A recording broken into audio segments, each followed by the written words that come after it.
Well, welcome to the slightly frozen edition of Get Me The Brandy, as we once again bring you another edition of our awesome vodcast through temperatures that are in and around zero. I'm Dan Potash alongside the voice of the Pittsburgh Penguins, Josh Getzoff. And in one word, Josh, burr. Yeah, it's freezing. I thought It we is. left all the cold when we were in Edmonton, but apparently we came back to part two extended back in Pittsburgh. Yeah, apparently we packed some of that minus 20 Fahrenheit that we saw in Yes. Canada in Edmonton and brought it with us. So to everyone watching, sorry, but hey, that's what happens when you go 4-0 on that trip out west. Doesn't happen very often. Not easy to do, but to turn that around and continue the Penguins' winning ways, which they are now, what? Correct me if I'm wrong. 11-2-2 since the break. Awesome, and it was great to see the team do it away from home. It's several time zones away. Really, just an awesome trip. It was. It was a perfect trip on the ice, off the ice, like a great time as well for everybody. But the most important thing was the performance in those four games for the Penguins. And you're right, Dan. I thought four different kinds of wins. The most nail biting, of course, being the last one. But of the four, you handled your business. I think in the front end of it by beating Seattle and Calgary, two teams I think the Penguins looked at in the beginning of that trip and saying to themselves, these need to be 4 points. And they were very businesslike in those two games. And then I think the biggest one that got everyone excited about what this team could do is how they went into Edmonton on the back end of a back-to-back while the Oilers had been sitting there and just straight up blitzed them and Tristan Jarry in the first 3 minutes of the game. And really, when you look back on that one, that was a game that I think the Penguins could take to the videotape room and show a million times over just the whole collective of players and how they played in that one, from the defensive side to the offensive side, and the goaltending from Artur Shilovs I thought was really really good. And then you hang on in Vancouver in a game that was a little wonky, but doesn't matter. You get it done, and you're 4-0, and you get to come home with some really good vibes. Yeah, I want to touch on some of the connections, if you will, and I had a chance to do a deeper dive with some of the individuals that are either from that area or have spent some time in that area. But let's start with Seattle and Connor Dewar, who spent a little time there playing junior hockey. Had some fans, I'm sure, in attendance. So we touched on it during the broadcast about the success he had out there, and then he goes out and gets 2 goals, and once again got us started for yet another 4-game segment on the road with the fourth line doing their thing.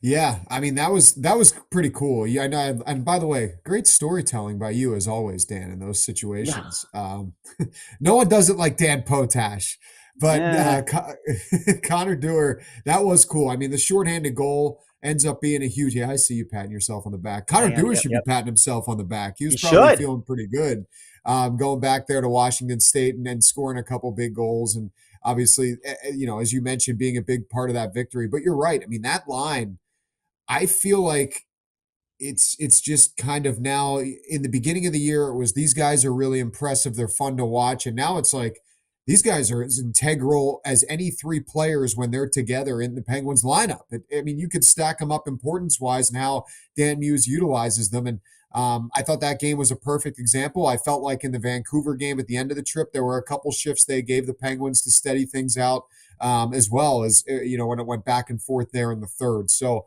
I just, you can't say enough about those three guys, and that must have been an awesome feeling for Connor Dewar to come back there, the former Everett Silvertip, and pot a couple en route to victory.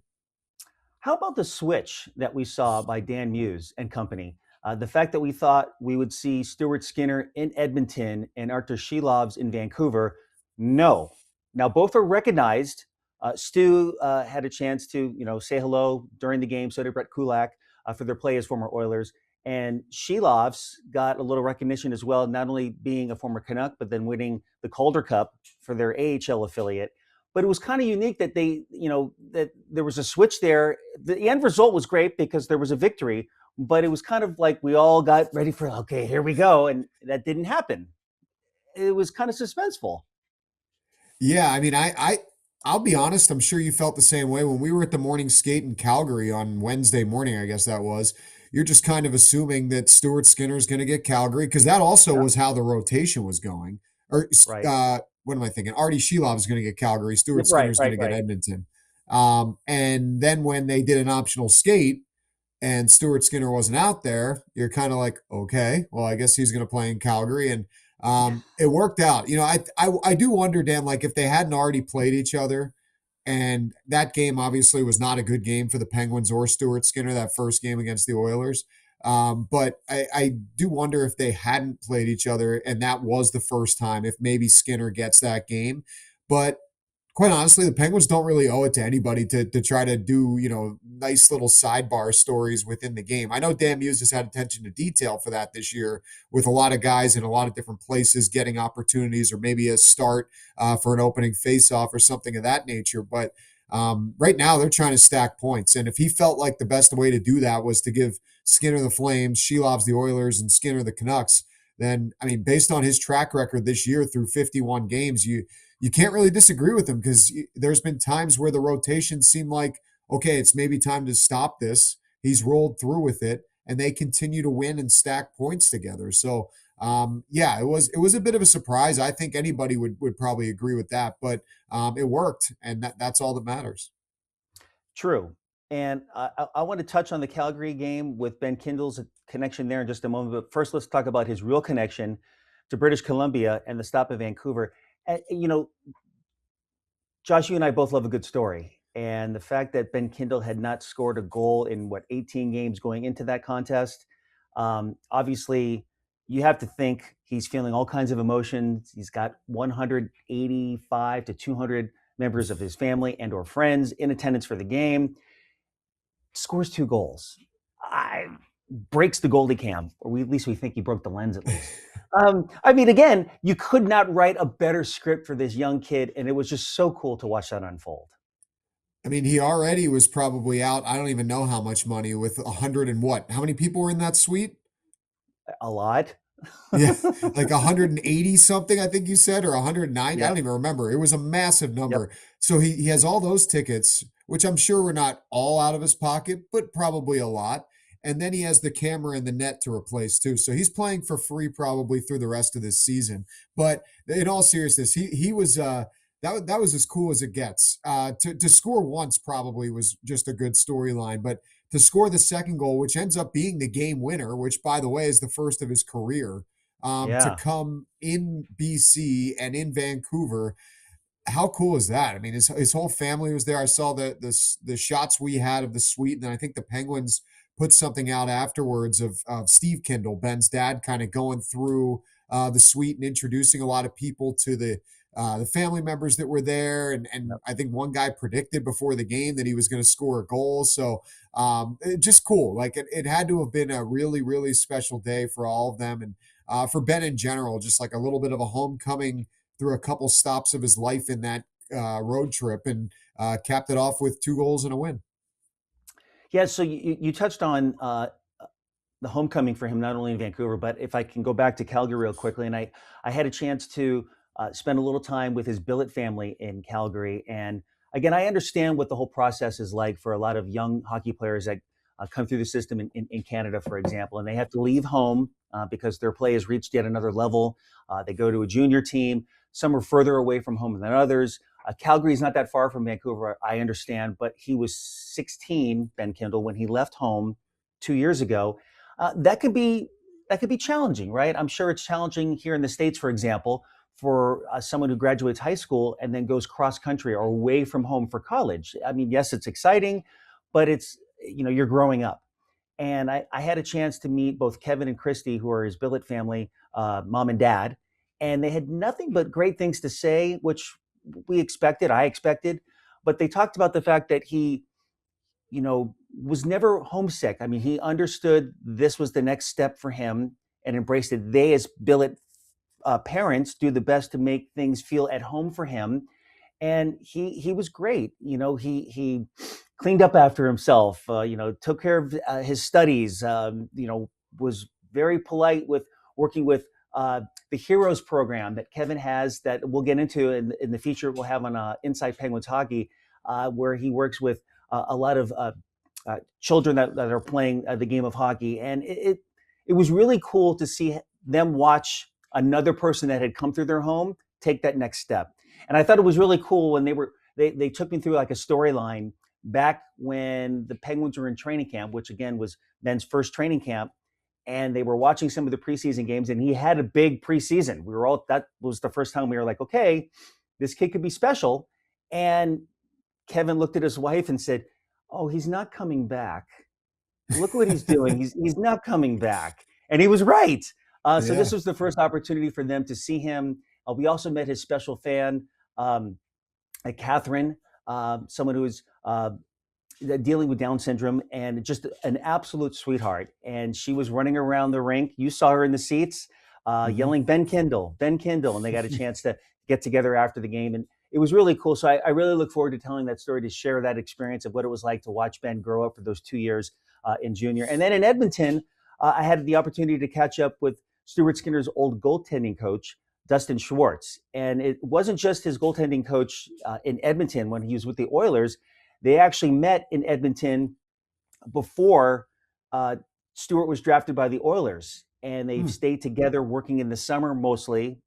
Well, during the season, obviously with the Oilers, but continued that work during the summer. And he talked about some of the unique challenges that Stuart faced when he was drafted, and then spent the better parts of 4 seasons bouncing between Wichita in the ECHL and then Bakersfield in the AHL for the Oilers system. And I'm sure 4 years is a decent amount of time. How he grew up, faced some of the challenges, grew better because of it, and then eventually reached the NHL. It was really fun to kind of go back and forth with him on how he helped him along the way. And I think that's such a cool thing to hear in both cases, both with Kindel and Skinner, how they grew up in those respective ways. Yeah, and I think too, just for the fans and the viewers that'll get to see those stories, that these are two guys that are new to the fold this year. I mean, I know Kindle's been here since day one of the season. Skinner came on about a month ago, but it in a way, Dan, I think you always do a good job of reintroducing, or even in these cases, introducing a player a little bit more to the fans than we can in the course of a 60-minute game, because they see them in their uniform. In Skinner's case, some guys don't even get to see his full face, even though he's got that majestic beard and mustache, because he's got the mask going. So, you get an opportunity to meet him a little bit more. You get an opportunity to learn a little bit more about who helped shape these people. And I think from a fan perspective, it would make him even easier to root for these guys. If you're not on board already, you learn a lot more about people through the people that they surround themselves with. And Yeah. those kind of stories help to highlight that. I agree. And the story continues to get better for Ben Kindel on the ice with those 2 goals. As we put a bow on this, Ben Kindel, the best Penguins rookie since, and I'll let you go first, but that's a tough question, right? It is a tough question. I had one guy come to mind, and the only reason that I'm saying this guy is because I can't think of a rookie since this guy that would supplant Ben Kindle. Um, you know what? Actually, I'm going to take that back. One guy Oh, came to mind. So I was going to say somebody else. I'll come back to him if you don't say him right after me. But I'm going to say the best Penguins rookie since John Marino. And the reason I say that is because there have been some other guys, including the guy that I originally had in my mind, that were forwards that popped off, but maybe got to a level that Ben could reach, but has not quite reached yet in his rookie season. But John Marino was a similar kind of guy, I think, that, he went through camp, if you remember, and everyone was kind of like, who is this guy? Penguins got him from Edmonton, was kind of a under the radar trade. Not that Kindle being 11th overall was under the radar, but I don't think anybody thought going into the camp that he was 100% a lock to make the team. But as days passed, as you mentioned, talking to his billet family, week one in camp became week two, preseason game one became preseason game five, and they're still in the lineup. They're still treading along. John Marino ends up making the team as a rookie. Ben Kindle ends up making the team as a rookie. And I think both kind of, in that sense, have had similar paths to getting on the team, despite having different routes to getting to Pittsburgh. So I would say Kindle, best Penguins rookie since John Marino. good selection. Um, staying with defensemen, I kind of was reminded when he was in camp and the talk started to kind of come around like, hey, could this kid make the team? Oli Mata came to mind. Here's a guy that, again, I don't think was expected to, and I can't say that Kindle was or was not, but again, young guy that turned some heads. But I'm going to go way back in the time machine to Jordan Stahl, just because, Oh, like Ben, big draft pick, high expectations, young guy, 18 years old, and all of a sudden, hey, I'm sticking around, guys. I'm mhm. not going to leave. I'm going to not only stay with the team, but make an impact. And that first season, Jordan was a huge impact for the Penguins, which is again added the exclamation point to the fact that hey, you guys didn't make a mistake.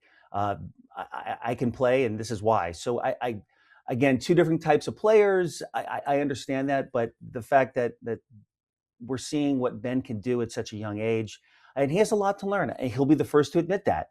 But I think only as we move forward, that things will only continue to get better for a guy that has a lot of skill. Yeah, I'll throw the other guy I was going to throw out there, which I feel like is kind of a lazy answer, but if we're truly talking about effective rookies, and Stahl is probably a great comparison when you really think about it, but it'd be remiss not to say Jake Gensel. Oh yeah, As far as rookies that have come in, made a huge impact. But that was my original thought. Personally, I think that's kind of unfair to Ben because of what Jake Gensel did that first year. And Stahl to his credit had an unbelievable start too, as you mentioned too. I was trying to think of more of like a comparable from how they made the team to where they're at now. And Marino was the first one that came to mind for that. But yep. Gensel probably, when you're talking about since Stahl, the next most effective rookie forward was probably Gensel. And then you have Kindel here in 2025, 26. So yeah, I think that those four that we threw out there are probably the Penguins' best four rookie impact players over the last couple of decades. So Kindle, jumps right into the mix, if not towards the top of that list. The Penguins charity game on SportsNet Pittsburgh is returning for the 15th straight season. On Thursday, February 26th, tune in to purchase this legendary retro-inspired Penguins charity canvas duffel bag, which draws inspiration from the bold new 2025-26 third jersey. The Penguins gold is reminiscent of Mario Lemieux and the Penguins of the 1980s. The Penguins word mark is displayed on the carrying strap, and the zipper pulls are color coordinated by bag level. 3 bag tiers will be available once again, featuring various items honoring iconic players, management, and moments in Pittsburgh Penguins history. Proceeds help the missions of both the Penguins Foundation and Mario Lemieux Foundation. To see a complete list of the items available in each Penguins charity bag, log on to pittsburghpenguinsfoundation.org/charity game preview or scan the QR code on our screen.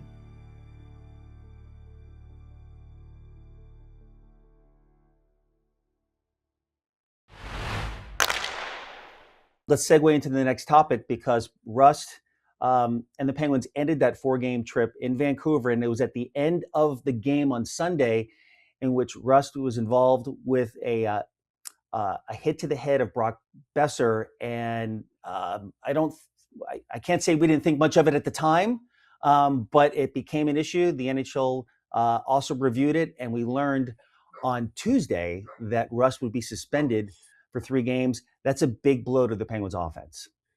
Yeah, it's a massive loss for the Penguins. And I thought first and foremost, I agree with you, Dan. In calling the play, that was a scramble in front of the net. I'm not going to act like I noticed that happening live. I saw the replay.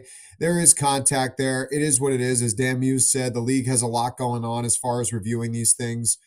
They make decisions based on what they see, not always what teams feel about how they see things. And 3 games to me for a guy that's never been suspended before is a lot. Bryan Rust has played north of 500 games in this league, and just strikes me as a lot on the surface. But that's the ruling. You have to respect it, even if you don't like it. And the one thing that does make me a little leery with him being out is, we've talked about the Penguins' success, the 4-0-0 run they're on from that trip. They have points in 7 straight. Taking him out of the lineup, if you look back at the last time he was out, the offense kind of went completely quiet for the Penguins as a group. So that's going to be the biggest question mark going into Thursday night against Chicago, and then the Rangers, and then the Senators. In those 3 games he's out, is where do they draw the offense from, and what's the next move in the chess game for Dan Muse with his lineup to try to plug the spot that Bryan Rust's suspension vacates in his top 6, on his top power play, on his top line, on the penalty kill. It's a big guy for a lot of different situations that the Penguins rely on. So he will be missed. Yeah, and during practice on Tuesday, again, at the time that we were taping this episode, the Penguins had a day off on Wednesday, so we may see a little bit more at the morning skate on Thursday. Russell was a member of the top line for the Penguins, but on the power play, he split time with Chinaklov.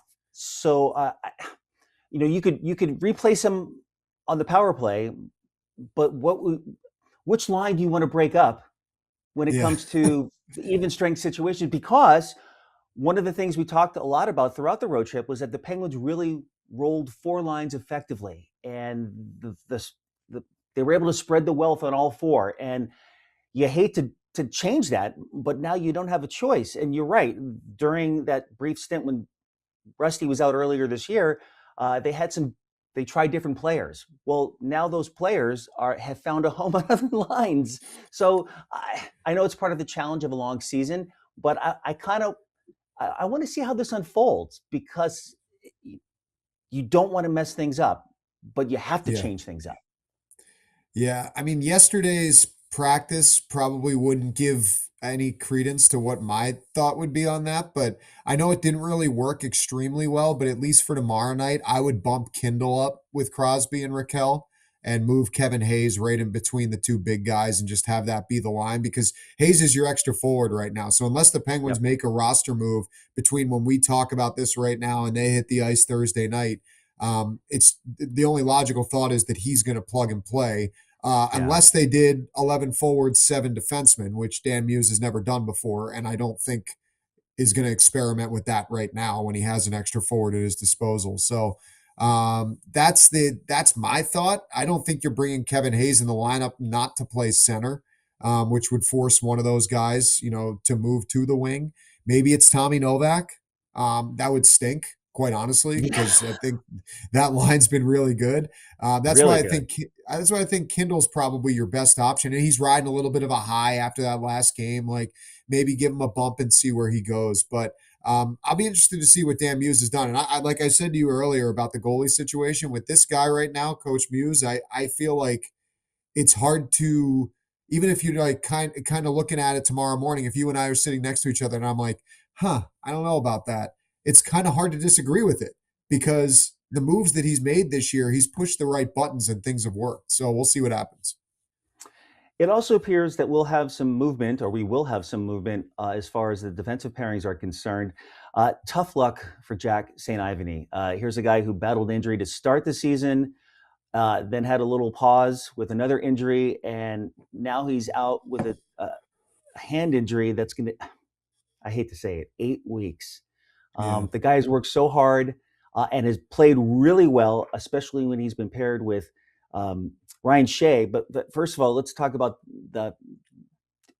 just the fact that he's going to sit for another 8 weeks. Yeah. I mean, I'm not too familiar with hand surgeries and just kind of how this is going to work for him, but I would imagine he probably will be cleared to skate sooner rather than later, which at least means that the conditioning aspect will probably be there for him. But who knows what the process is going to be as far as getting a stick back in his hands, being able to stick handles, shoot pucks, all that kind of stuff. I'm sure that'll take some time.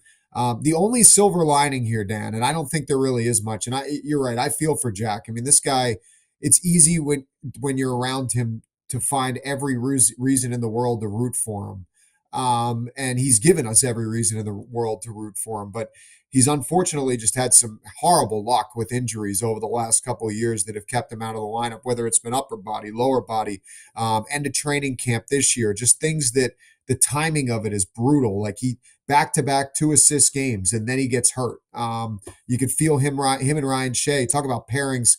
You talk about the lines up front. Him and Ryan Shea had kind of found themselves as that defensive third pair that the Penguins had a couple years ago when they nearly clawed their way back into the playoffs. they had been reunited and looked great together here in those last couple of games. So I'm gutted for him, but the only silver lining in this is you're assuming, this week counts. Obviously, he's had the surgery. A month is already shaved off with the Olympic break. So, yes, 4 weeks is still a long time, but it's not 8 weeks of games. Yeah. It's a week of games, then 3 weeks off, and then a few more weeks. So, it's not ideal. Like, the whole thing sucks for him. I feel really bad, but at least he's not, and the Penguins are not going to be without him for 25 games, even if it is still ending up to be, 16 or whatever when it's all said and done. Here's another thought, because once again, next man up mentality. The Penguins acquired a defenseman to start the road trip from the Colorado Avalanche, and Ilya Solovyov. I know you had trouble saying that. I had to help you with that, but Yeah, I'm still practicing. I know it'll come. Don't worry. Yeah. Could we see? Could the Penguins have this new toy? Can they take it out of the box as soon as Thursday, or does Connor Clifton, who brings a certain edge to his game or to the ice with his game, who do you think has the opportunity to step in and play here? Well, if you're a lefty righty guy, the answer would be Connor Clifton, because he could just plug right back in. But Solovyov, from what I understand, also has a little bit of nasty to his game, and he's a big dude, as you and I have seen. I think he's 6'3", 200 plus pounds. So another, as Kyle Dubas has done here, bigger type player that goes into the fold. I'm not going to pretend like I've seen a ton of him. He's only played, I think, 16 or so games with the Colorado Avalanche this year, but he's been on the best team in hockey when he's played those 16 games. So he's used to high flying, high pace hockey games with that team. So I'd be curious to see how he looks when he gets on the ice here. And he's had a couple games to kind of watch, familiarize himself. I always wonder when guys say, in this day and age with hockey, learning the system and figuring things out, just how different each team's system is. But to me, the Avalanche are one of those teams that probably is way different than every other team because of the personnel that they have. So I'd be curious to see, kind of how he adapts and how he adjusts. But if he does get in there, and at some point throughout that Penguins blue line, you're going to have two lefties playing with each other, that'll be something to watch. But I'd be curious to see it. And maybe it does give another lift for the Penguins that a new face is in. There's new energy, new enthusiasm coming into the lineup. But if it is Connor Clifton, you know exactly what you're going to get with him. And I had thought that, the unfortunate thing for him was, like I said, Shea and St. Ivany really found some chemistry. And when Chris Letang and Erik Karlsson are healthy, they're going to be in. So that's what kind of left Clifton as the odd man out. But I wouldn't be surprised if he got back in either. And I'm a fan of his. I know he's playing for a contract. And if he gets in, we know exactly what we're going to get. The Penguins charity game on SportsNet Pittsburgh is returning for the 15th straight season. On Thursday, February 26th, tune in to purchase this year's retro canvas charity duffel bag, which draws inspiration from the bold new 2025-26 Penguins third jersey and features items honoring Penguins legends, both past and present. You can also level up your Penguins collection, as each black charity bag contains an authenticated 8x10 autographed photo by either Mario Lemieux or a member of the Penguins 2025-26 roster. Proceeds will benefit the Penguins Foundation and the Mario Lemieux Foundation. Save the date for February 26th for the 15th annual Penguins charity game on SportsNet Pittsburgh.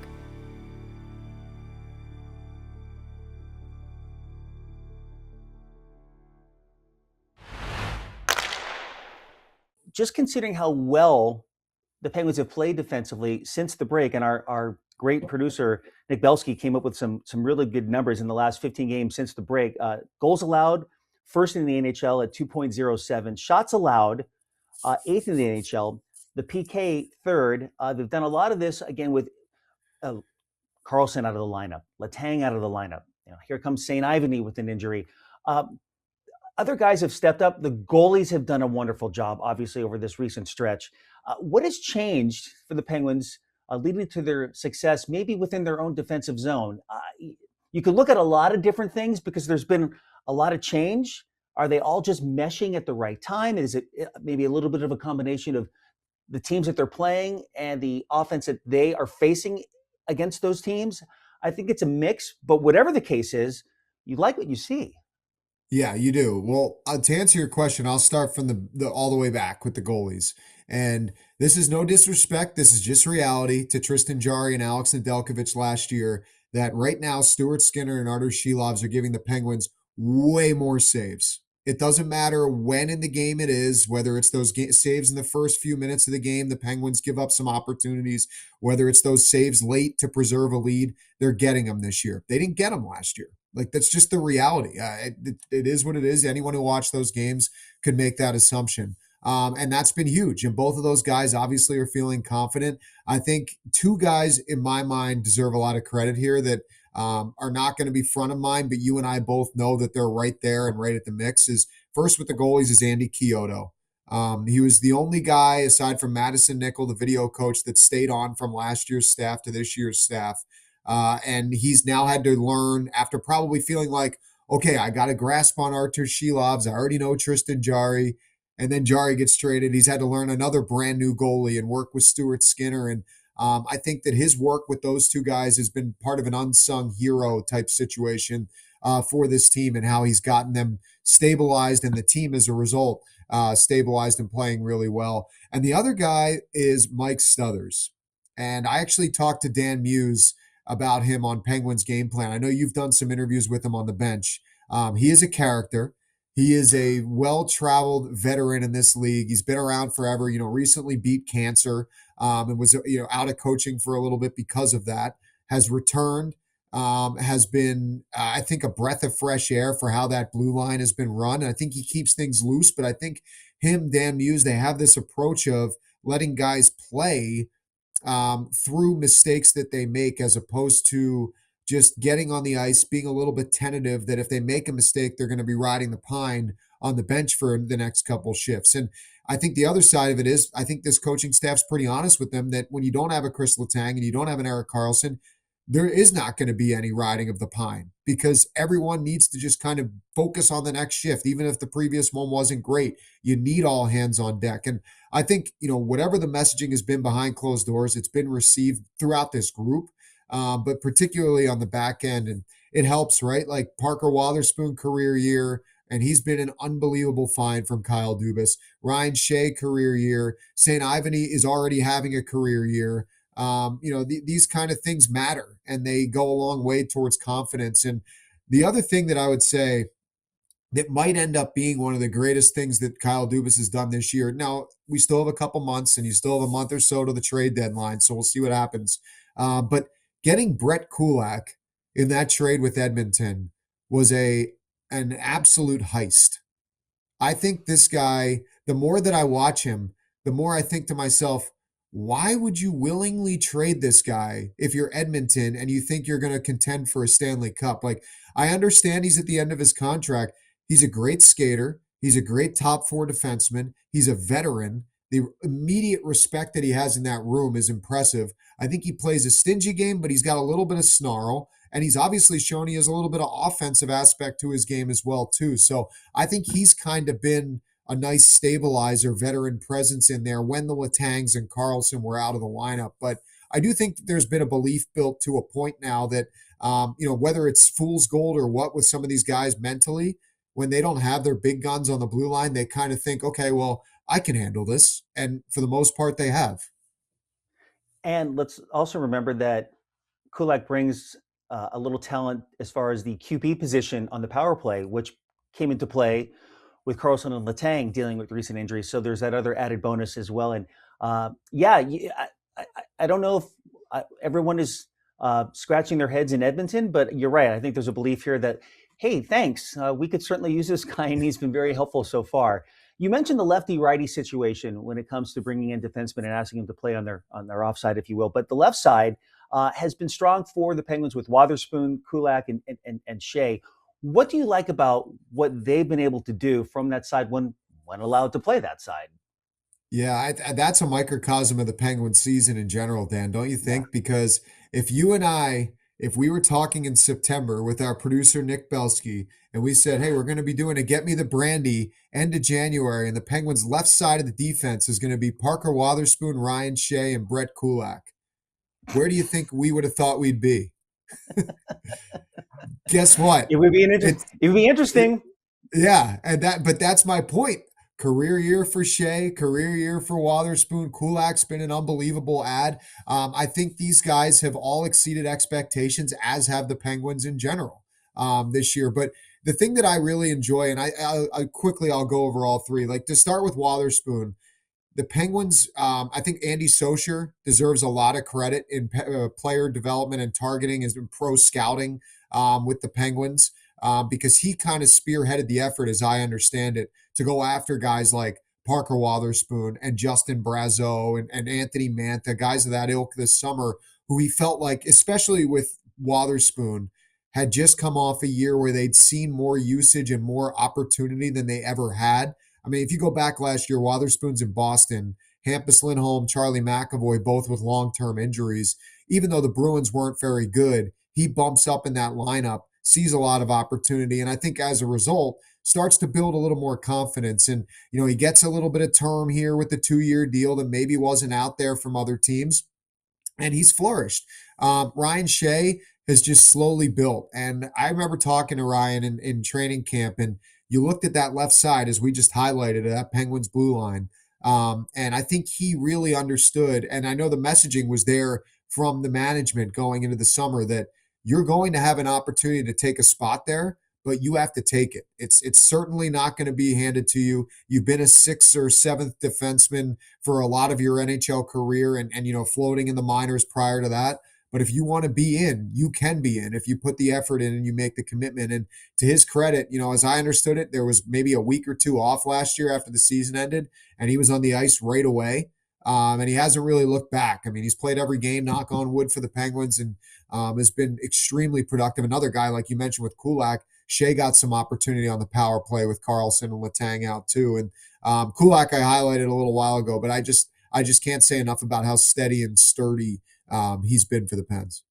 I didn't know that Andy Saucier had something to do with Parker Wotherspoon being acquired by the Penguins. So you're saying that the Penguins ordered a side of sauce in acquiring him?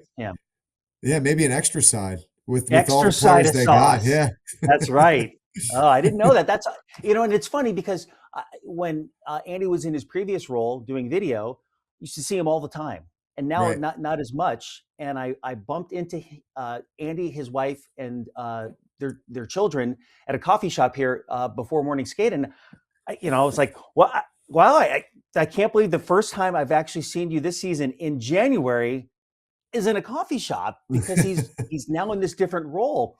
For those that don't know, great dude, just a great guy, and again, very talented before. And now to see him in this role that he's been in with for a couple seasons with the Penguins, it's just great. So it's awesome to see that he's already put his fingerprints on helping the Penguins be better in the big picture. Yeah, definitely.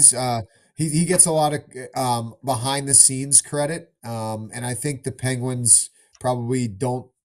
He's not recognized as much, by everybody. When we talk about it, it's always Kyle, Jason Spezza, Amanda Kessel, Vuki, and Pofu. But let's give our guy Sauce some flowers, because he deserves some extra sauce. Some extra sauce. That's right. Once again, we take a look back, as we've done each and every week, at the 10-year anniversary of the Penguins' 2016 Stanley Cup Championship. In fact, it's this weekend where the anniversary will be in full effect, as several members of that team will be brought back to town as the Penguins take on the Rangers at PPG Paints Arena. There's so many characters from that team, so many cool memories. Of course, Mike Sullivan taking over in December of 2015 from Wilkes-Barre Scranton, somewhat familiar with some of the players, the system, and then the magical run. The rest is history. The Penguins are Stanley Cup champions for the 4th time. But this week in Penguins history, Evgeni Malkin making his 4th All-Star team. Yes, Gino Machino. Love that. Love that, Getzoff. Such a great call.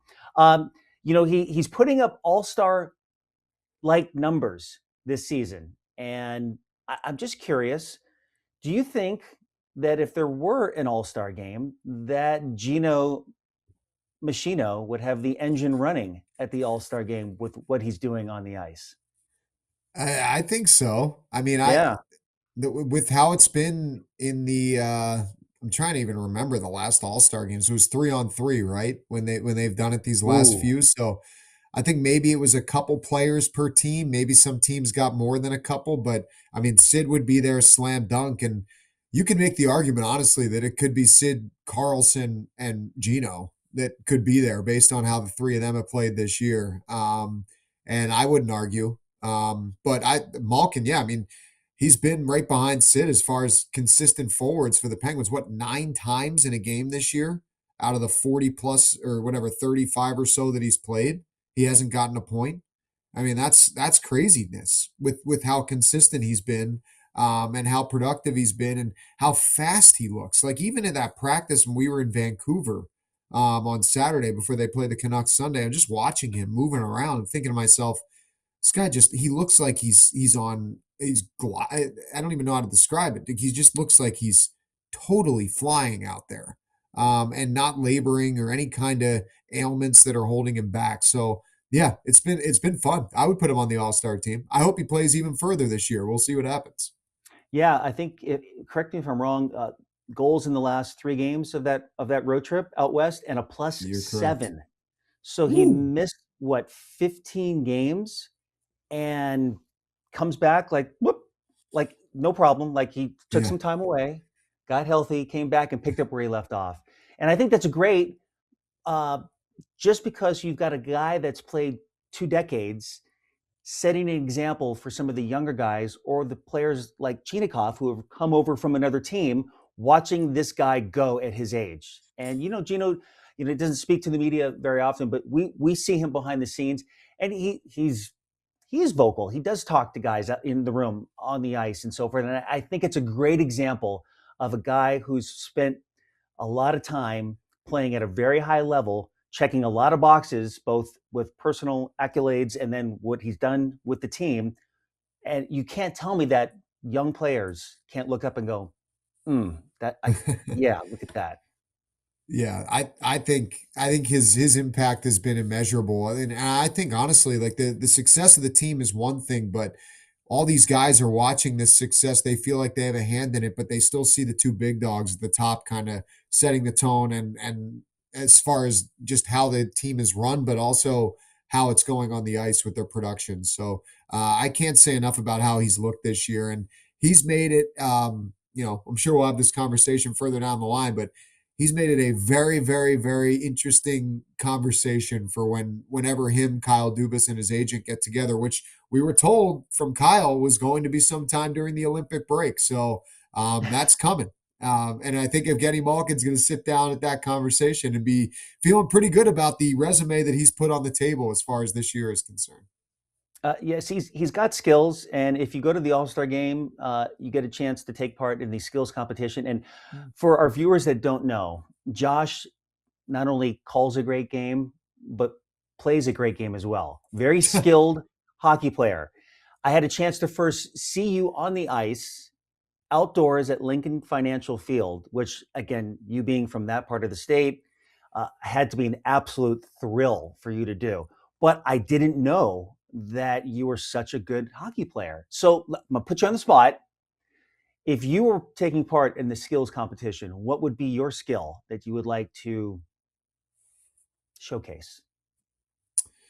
Ooh, let's see. I definitely was not the fastest skater or the hardest shot. I probably would do accuracy. Um, I always enjoyed playing posts when I was growing up when we didn't have goalies. So, it was like left post, right post, crossbar, that you had to hit to win the game. So I think those little boxes with the X's all the way around, I'd be pretty well versed in going after those. But that would probably be my first choice would be accuracy. But accuracy is also tough because that's the one, if I remember correctly, where you're kind of standing in between the circles and Yep. everybody's watching you. So your stick probably feels like it weighs 100 pounds when you're getting ready to shoot those pucks. But that's where I would at least feel the most confident, of those options. Um, But before we wrap things up, I do want to go back to the celebration of the 2016 team and some of the guys that um, come to mind the most. And I haven't seen the final list of the players that will be in town. I know it's a pretty small window that they're trying to jam everybody in. Um, but I look, we have unique jobs where we get a chance to interact with players at practice, travel, see them for a good portion over the 8 month long season and get to know them as people. Um, but sometimes it's what they do on the ice is great, but what they do away from it. And one thing I would love to be locked in a room just for give me 20 minutes of Evgeni Malkin and Patrick Hornquist, just 20 minutes, because their relationship was so much fun. And it kind of reminded me of Gino and Talbot from back in the day. They just complemented each other so well. Um, as people, and to see their fun banter and kind of giving each other the business, whether it was on the bus or at practice or in the room afterwards. It just was so much fun. But you know Patrick was unique in his own way, but those two together bring back such great memories. And then they did it on the ice as well, which helped the Penguins win the championship. Yeah, and they both did it in different ways. Like I still remember Yes. some of the clips from 2016 of Hornquist and Malkin and anybody just screaming at each other on the bench during the games. And then they'd score on the next shift, and they were hugging each other and smiling and jumping all over the place. It was just like such a high octane range of emotions. But just quick story, you mentioned those two. To me, one of the great moments of that 2016 team, and I'd love if we could find the video, but it's really, really obscure. So I don't know if it would be easy enough to find. I still remember because I was doing pregame, postgame at that time um, for the radio network. And I was watching it on TV in the studio, and I can't remember exactly what had happened, but I want to say it was against the Capitals in Washington. For some reason, that's what I feel like it was. And there was a shot during your guys' broadcast that had Hornquist Malkin screaming at the referee. And Mike Sullivan was in the frame, like a little off to the side. You could see him scream at Hornquist and Malkin and essentially say something to them along the lines of be quiet. You can kind of fit the words that you want there if you know how Mike Sullivan spoke. And I remember Hornquist turning around, looking at him, and then looking at Malkin, and the two of them just sat back down. And I was like, "Whoa, this guy has the authority of this team right now. That's impressive." So those two are usually the ones who can never be silenced, but in that moment, they actually were. And obviously, it all worked out for that group at the end. Yeah, getting those two to zip it, never easy. No, Never easy. why, Dan? Well, even better, not better than that, but they would. There's this one word that they would both use towards each other. They would see each other, and I think Patrick would instigate it by saying best, best, best, best, Yeah, referring to the fact that Evgeny was the best. yeah, And sometimes Gino would, do it first, and usually it would come after one of them had a great play, a great goal, whatever it was, even after practice. And sometimes I got the impression that Patrick would overuse the word because in return, Gina would say, crazy, crazy, as if to say, Patrick, you're crazy. Stop. That's yeah. enough. But it was so much fun. And that's just a small little glimpse of what they were like all the time. It Right. was great to see those two. So, again, get me in a room, throw the key away, and let me just listen to those two go at it because it's must see TV. It's so must see TV. I wish I could share that with everyone. And again, just one of many moments that we saw behind the scenes that I wish we could share with everyone on the radio. And look, that's just one of many stories of how Right. unique that team was. Yeah, they were special. I mean, their banner hangs forever. It'll be cool to see them all back together. And I know we've said this before, but it is still crazy to think that it's been 10 years already. Um, the memories are still so fresh. It's just hard to believe that it's been 10. It's also hard to believe that that's going to do it for this week's edition of Get Me the Brandy. Josh, you're really good. You know that? That was an incredible transition, Dan. I was just going to compliment you. Wow. Way to Well, go. I have a teleprompter right here. Okay. So I I just cheated. noticed I have a green dinosaur over my shoulder. That's my oldest Yeah, son. I So also noticed there you that. go. Yeah, Yeah. and on the other side, the window dressings on the window, they're very nice. Nice shade of green. Thank you. That's my Yeah, wife's design, as you know that, but very she's the nice. one who holds up the house. I just live in it. So yeah. Oh, yeah, well, yes, she does a very fine job. Uh, go take some time off, be with your Okay. two sons. I will see Okay. you during the week with more Penguins broadcasts. I look forward to it, Josh. Same here, Dan. Can't wait. Thank you for joining us on this week's edition of Get Me the